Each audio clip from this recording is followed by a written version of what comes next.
Alors j'ai la chance d'être en compagnie de Romain Pellerin, qui est le fondateur d'une société qui s'appelle UbiDream, ou UbiDream. On dirait plutôt UbiDream, puisque Ubi de ubiquité et Dream, le rêve évidemment, et un rêve divisé, ça fait toujours plaisir. Exactement, et UbiDreams, parce qu'on a plusieurs rêves. Voilà. Donc comme ça, vous pourrez trouver facilement UbiDream sur le net, on vous mettra le lien juste en bas. Mais si on se rencontre aujourd'hui, c'est pas un hasard, puisque UbiDreams est le concepteur de la plateforme Integra.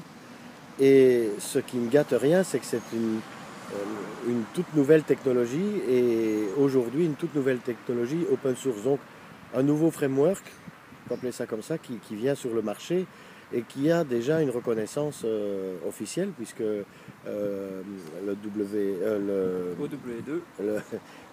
reconnaît officiellement l'existence de Nanoco, puisque c'est son nom. Alors on peut en savoir un peu plus pour les geeks, c'est sur quelle technologie est-ce que ça se base?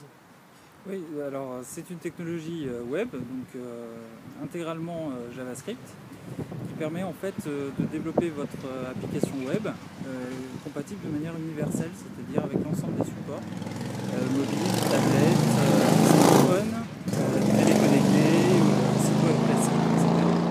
Donc l'idée c'est de développer son application en une seule fois, donc on appelle ça une application unifiée, avec des modules de fonctionnalités spécifiques, gestion de la caméra, gestion des données sur le système de fichiers, etc. Et d'aller adapter dynamiquement l'application au support sur lequel elle est lancée.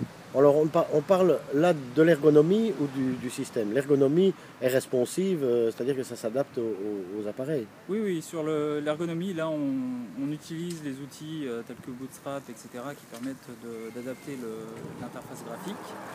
Nous on est beaucoup plus dans l'adaptation fonctionnelle de l'application. C'est-à-dire que les modules de fonctionnalité vont être ceux qui sont adéquats par rapport au support sur lequel l'application est lancée.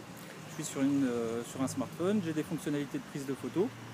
Dans mon application, elles vont s'activer parce que j'ai un appareil photo qui est sur ma plateforme. Donc c'est aussi, en allant plus loin, une adaptation de l'interface, ou en tout cas des fonctionnalités de l'interface en fonction du device. Exactement. Comme on adapte fonctionnellement, forcément l'interface graphique est adaptée pour mettre à disposition les fonctionnalités qu'on expose sur l'appareil. Ça sonne bien à l'oreille, en tout cas. Nanoco, oui, ça sonne très bien. Non, mais c'est plaisant comme concept, et c'est plus qu'un concept, puisque vu que c'est open, il y a maintenant une jeune communauté qui se met en place. Comment est-ce qu'on peut en faire partie? Où est-ce qu'on trouve les codes? Comment est-ce qu'on fait? Alors vous allez sur nanoco.org. Sur ce site web, vous allez avoir l'ensemble des informations relatives aux concepts techniques, etc. Mais aussi, c'est le point central pour nous retrouver sur les réseaux sociaux, Twitter, Google+, où on a une communauté Nanoco qui permet d'échanger, etc. Vous avez le code source qui est sur GitHub, la plateforme de développement collaboratif. Et on est ouvert à avoir des contributeurs de par le monde, en Belgique pourquoi pas déjà, dans le monde francophone dans un premier temps. Puisque... Alors pour une entreprise, c'est un cap délicat à passer, de passer d'un code développé on va dire propriétaire à l'ouverture vers de l'open source. Une entreprise qui en plus est une jeune entreprise, enfin qui compte quand même 10 personnes à temps plein dans cette entreprise. Est-ce que les premiers mois de cette ouverture ont déjà porté leurs fruits en return, en retour? Bien sûr, l'open source, ça offre une visibilité qu'on ne peut pas avoir si on est tout seul dans sa grotte à fermer sa technologie et en ayant la politique du secret. L'open source, ça apporte une visibilité, une compétence affichée, une expertise en allant regarder. On peut dire aux clients d'aller regarder ce qu'on fait et puis d'analyser le code, et ça prouve nos compétences.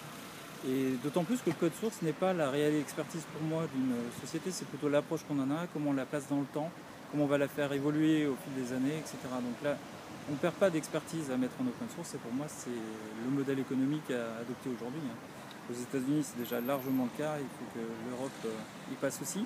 Et c'est l'objectif du consortium W2 qui a labellisé le projet Nanoco. Magnifique, ben, allons-y, il ne reste qu'à se lancer.